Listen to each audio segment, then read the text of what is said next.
Yan, isang mapagpalang hapon po sa bawat isa sa atin at nandito po tayo ulit sa ating araw-araw na Facebook Live sa Rema Philippines.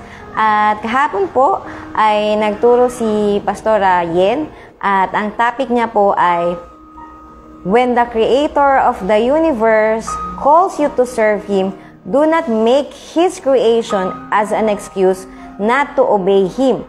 Kulang ang pastor sa mundo, kaya magpastor ka. So, nasabi nga po niya, diba? Ang daming professional sa mundo. Pero kahit si Google, hindi niya ma-identify kung gaano kadami ang pastor sa mundo. So, ganun na ngangailangan ang mundo natin ng mga magpapastor. At this afternoon ay may panibago po tayong topic.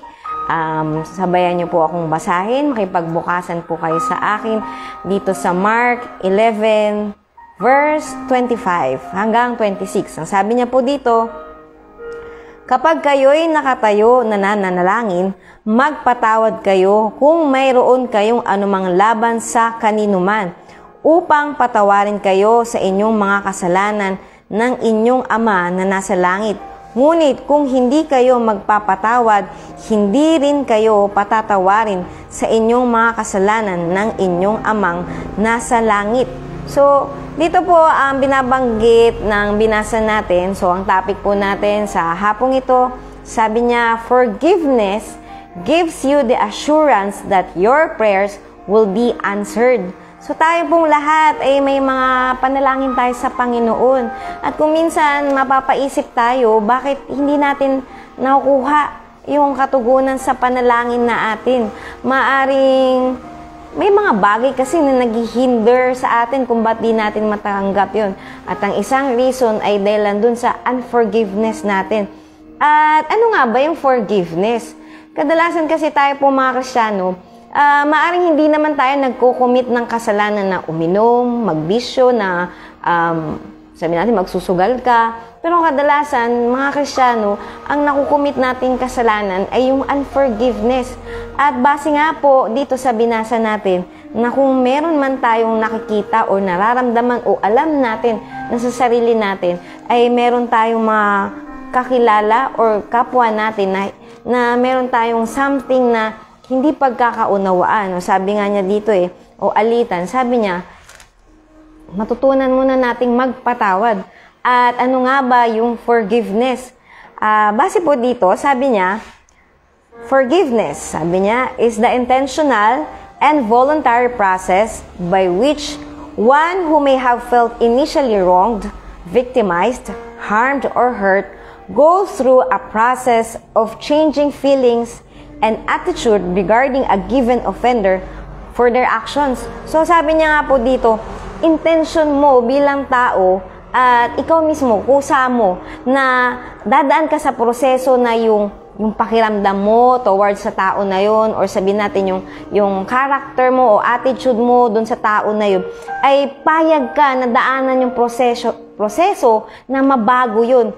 At ang sabi niya nga dito, forgiveness overcome the impact of the offense, flaw, or mistake, including negative emotions such as resentment or a desire for vengeance.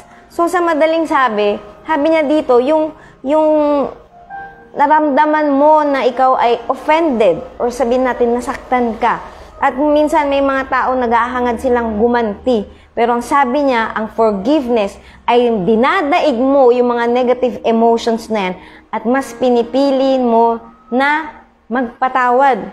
At sabi niya, overcome the negative emotions. Kaya madalas sinasabi nga po natin we are overcomers. Hindi lang tayo overcomers ng mga obstacle sa buhay natin, kundi bilang Kristiyano, overcomer din tayo ng mga emotions natin. So sa halip na dala-dala natin yung inis natin sa tao na yun, sabi niya, you gone through the process of forgiving, na binabago natin yung isip natin, yung laman ng puso natin, at we choose to forgive. Sabi niya po dito sa Amplified Version, dun pa rin po, same verse, Mark 11:25, sabi niya, whenever you stand praying, if you have anything against anyone, forgive him. Drop the issue, let it go. so that your Father who is in heaven will also forgive you your transgressions and wrongdoings against Him and others. So sabi niya, drop the issue and let it go. Yan. So, pag sinabing drop, ihulog mo, ibaba mo, or sabi nga dito, bitawan mo. Kung minsan, alam niyo ba, na-try niyo na po ba yung may dala-dala kang mabigat na bag? Yan. At sa sobrang bigat, gusto mo na lang bitawan, iwanan. Kasi, masakit sa kamay, sa braso, nahihirapan ka na. At ganun din, kapag tayo, ang nararamdaman natin dun sa mga taong maaring nakapanakit po sa atin, or nagawan tayo ng di maganda, ang sinasabi ng Biblia, drop the issue and let it go. Bitawan mo. Bitawan natin yung nararamdaman natin at hayaan nating mabago yung feelings na resentment or hatred at palitan na tayo lalakad sa pag-ibig. Ang sabi nga niya dito hindi niya sinabi sa atin na carry it continuously. Hindi niya sinabi na pasanin mo or patuloy mong bitbitin. Kundi sabi niya, bilang Kristiyano, ayon sa Amplified Version, drop it. Pakisabi mo nga sa katabi mo, drop it. Ibitawan mo na.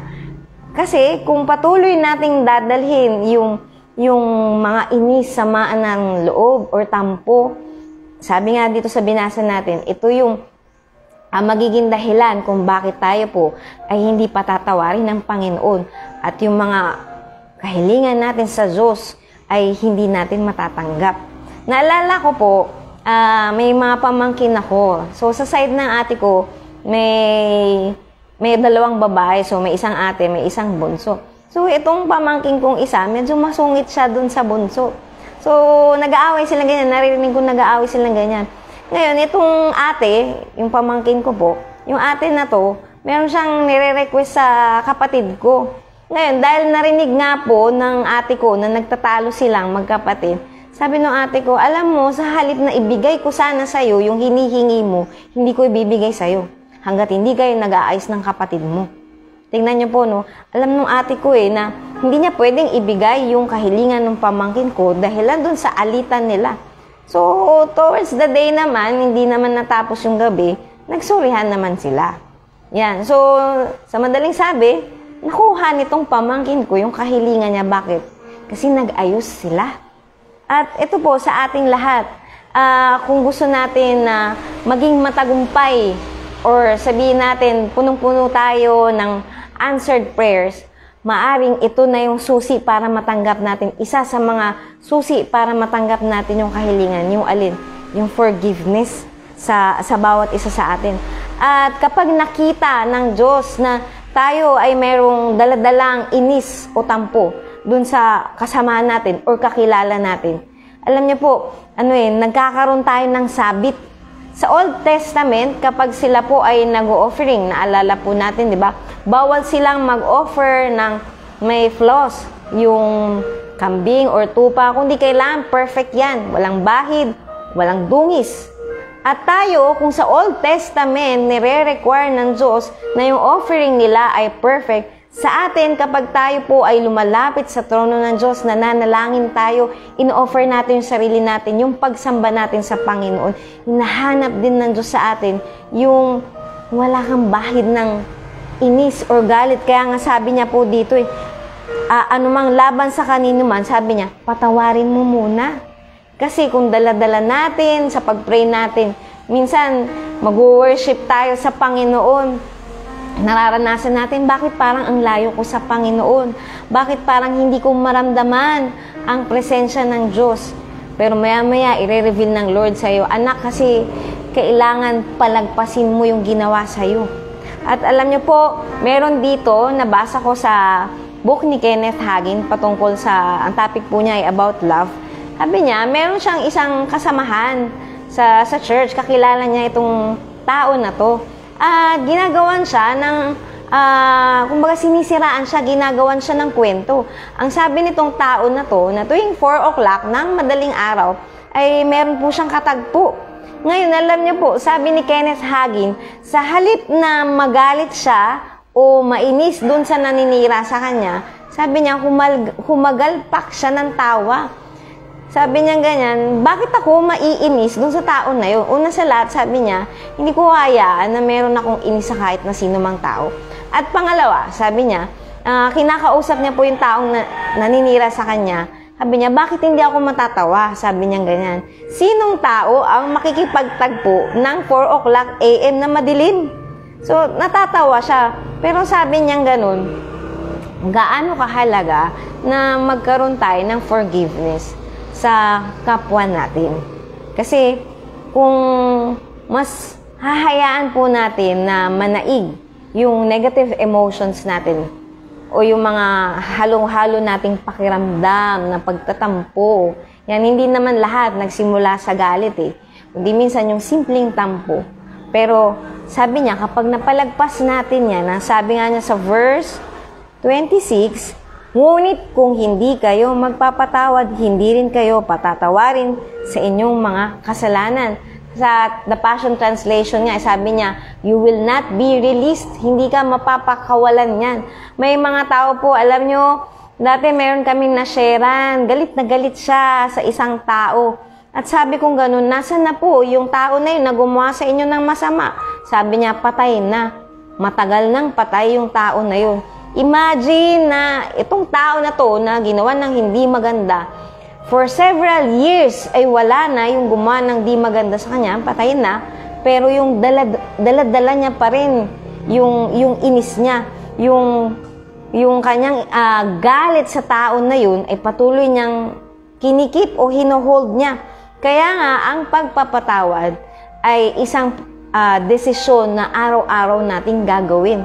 Kung minsan, napatawad na natin yung tao, pero dahil alam niya po ang dyablo, dahil nga consistent siya na tayo ay atakihin, na tayo bulungan, patuloy niyang ipapaalala sa atin na minsan yung tao, nakalimutan mo na yung ginawa niya sa'yo. Pero dahil lang dyablo, masugid na magpapaalala ng mga hindi maganda sa atin, sasabihin ng dyablo, hindi ba naalala mo dati ginawa niya yan sa'yo?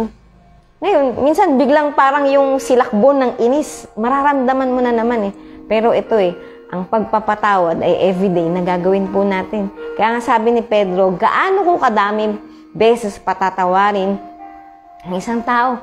Sabi ng Panginoong Jesus, 70 times 7, 490 times sa isang araw. So all throughout ng buhay natin bilang Kristiyano, nire-require ng Diyos na alam nating magpatawad. Amen. Sabi ni Kenneth Hagin, kapag pinapaalala ng demonyo sa kanya yung ginawa ng kapwa niya na hindi maganda sa kanya, alam niyo po, kakausapin niya yung demonyo, tapos sabi niya, Mr. Devil, I know I have forgiven that person and what you are showing to me is just a picture. Kung minsan, maalala mo na, teka, nakakainis nga pala yung ginawa niya sa akin Pero kagaya ni Kenneth Hagin, pwede mo sabihin dun sa demonyo na, teka, ikaw demonyo ka, kahapon na lang yan naganap, isang larawan na lang yan nakikita mo at pipiliin kong magpatawad. Amen. At last po, nabasahin nating verse. Dito po tayo sa Matthew chapter 18. Yan, ito po yung talinghaga ng lingkod na hindi nagpatawad. So, Matthew 18 verse 23, simulan po natin. Sabi niya, kaya't ang kaharian ng langit ay maihahambing sa isang hari na nagnanais na makipag-ayos sa kanyang mga alipin tungkol sa kanilang mga utang. Nang pasimula na niyang ang pagkukwenta, iniharap sa kanya ang isang nagkakautang sa kanya ng 10,000 talento. Palibhasa ay wala siyang maibayad, ipinag-utos ng Panginoon niya na siya'y ipagbili, pati ang kanyang asawa at mga anak, at ang lahat ng kanyang ari-arian upang sila'y makabayad. Dahil dito'y nanikluhod ang alipin na nagsasabi, Panginoon, pagpasensyahan mo ako at babayaran kong lahat sa iyo. Dahil sa habag ng Panginoon sa aliping iyon, siya ay pinalaya at pinatawad sa kanyang utang. Ngunit, ang aliping ding iyon sa kanyang paglabas ay natagpuan ang isa sa mga kapwa niya alipin na nagkautang sa kanya ng 100 denaryo. Sinunggaban niya ito, sinakal at sinabihan, bayaran mo ang utang mo. Kaya't nanikluhod ng kanyang kapwa alipin at nakiusap sa kanya na nagsasabi, pagpasensyahan mo ako at babayaran kita.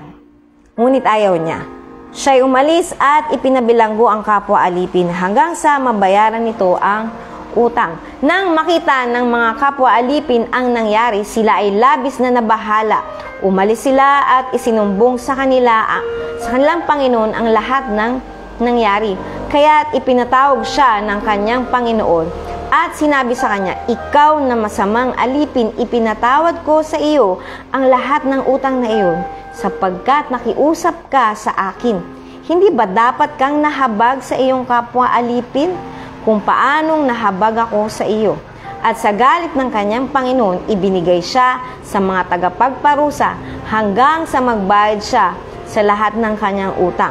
Gayon din naman ang gagawin sa bawat isa sa inyo ng aking Ama na nasa langit kung hindi kayo taos-pusong patatawarin ang inyong kapatid.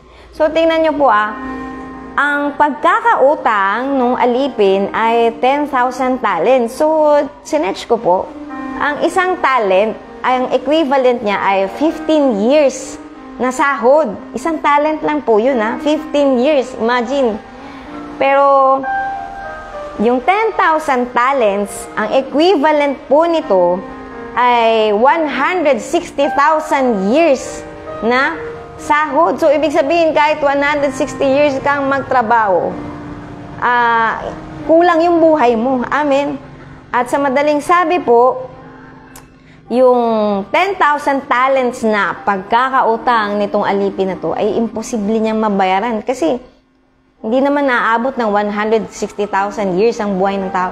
So, sa madaling sabi, ganun kalaki yung utang niya na and yet pinalampas nung amo niya, na pinatawad siya. Malupit nga po yung kumbaga dapat siya ay ipagbibili na nga, pati yung buong family niya. Pero dahilan sa nakiusap siya, pinatawad siya. Pero yung kanyang kapwa alipin na nagkakautang ng 100 denaryo, yan, ang isang denaryo, ang equivalent po nito ay isang araw na sahod. So sa madaling sabi, buti pa itong kapwa niya alipin, may pagkakataon pang mabayaran niya kung tutuusin yung utang niya. Pero ito, 160,000 years na sahod. So, ganun ka-imposibleng mabayaran niya. And yet, natanggap niya yung pagpapatawad. Pero, dahilan sa hindi niya pinalagpas yung ginawa sa kanya, ang nangyari pa ay binigay siya, sabi nga, sa mga tagapagparusa. Kaya nga, alam ng Panginoon yung laman ng heart natin. Kaya nga sabi niya, taos-pusong pagpapatawad.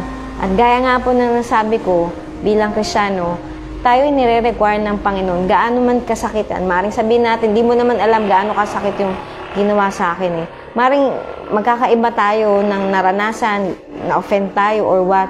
Pero, ang nais ng Lord, kaya mong magpalagpas. Kasi, ano ba ang mas pipiliin po natin? Yung dala-dala natin, yung galit na yun, tapos mararamdaman mo yung kalayuan ng Panginoon, o kaya mong magpatawad at mas pipiliin mong mas makalapit sa Panginoon. At alam niyo po, every time na maisip ko, ano ba ang forgiveness? Forgiveness, para siyang isang, imagine niyo po yung isang bond paper, puting-puti. At sabihin natin, sinulat-sulatan mo, nagdoodle-doodle ka dyan ng kung ano-ano, hanggang sa hindi mo nagustuhan, nilukot mo, at naisip mong itapon na lang. Ngayon, wala na yung bond paper na madumi na dahil nasulatan mo na. Ngayon, kukuha ka ulit ng panibagong bond paper. Puting-puti. Ngayon, yung bagong bond paper na yan, ano ang nakikita mo dyan? Actually, blanco. At ganun din po yung pagpapatawad Idadrop mo siya, itatapon mo siya, tatanggalin mo siya, di mo nababawin pa. At papalitan mo ng parang isang puting-puting bond paper as if hindi nadungisan. As if walang nangyari. At maaaring sabihin natin, mahirap yan. Pero ito po, ang nire-require ng Diyos sa atin. Sabi nga niya sa Ephesians lahat ng sama ng loob, galit, alisin na. So sa ating lahat, kung gusto natin na matanggap yung mga panalangin natin, maging matagumpay tayo sa mga prayers natin, ito yung isa sa mga way, yung magpatawad tayo. Amen po. Sige po, tayong lahat po ay yumuko po at manalangin. Ama, sa pangalan po ng aming Panginoong Hesus, salamat o Diyos dahil muli pinaalalahanan mo kami. Kami lahat, Panginoon, we are not, hindi kami karapat-dapat, Panginoon. We are not worthy, Panginoon, dahil sa mga nagawa namin. And yet, kagaya dito sa alipin na to, ay kaya mo kaming kahabagan at patawarin. We pray, Lord, I pray, Father God, na sa bawat isa po, anuman yung mga nararamdaman namin, anuman yung mga naranasan namin, piliin namin yung lumakad sa pag-ibig at magpatawad. Salamat, Panginoon, sa patuloy na pagkukorek, tuwid mo sa amin. Lord, purihin ka at dakilain sa pangalan ng Panginoong Hesus. Amen. So, yun, marami pong salamat sa ating pakikinig. Patuloy po nating subaybayan ang ating mga daily Facebook Live. At ingat po tayo at God bless you po.